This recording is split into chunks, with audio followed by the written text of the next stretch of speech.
Hey everyone, and welcome back to a new video for the Roblox scripting tutorial series. Today's video will explain the client-server relationship using this mind map. This concept is really important to understand because otherwise your game might be open to exploits and potential bugs. When you join a Roblox game, you get assigned a server, and each server has multiple players.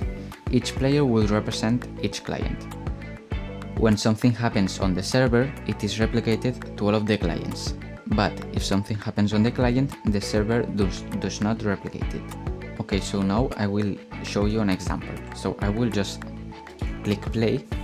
Okay, and here on the Roblox interface, clicking this button allows you to switch between client and server. So right now I am on the client, and when I click, I go to the server. So now, for example, if I am in the client and I go ahead and change the color of the base plate to red, you can see how here the client can see it, but if I switch to the server, it is all normal.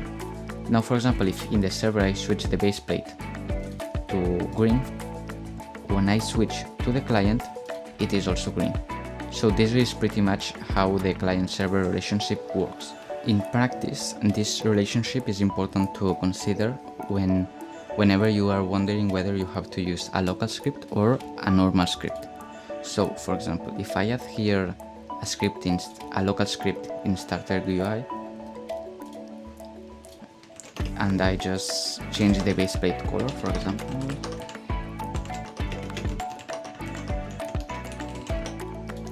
you can see how now whenever I run the game, the base plate's color is changing on the client, but if I switch to the server, nothing has happened. However, if I did the same thing but with a normal script, you can see how it will happen both on the server and also on all of the clients.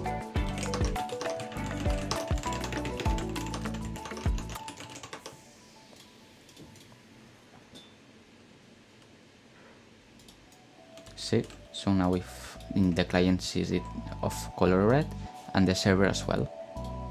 So this will be pretty much all of the client-server relationship. So that will be everything for today's video. I encourage you to experiment with these different kinds of scripts, and next video will teach you how you can communicate between the client and the server.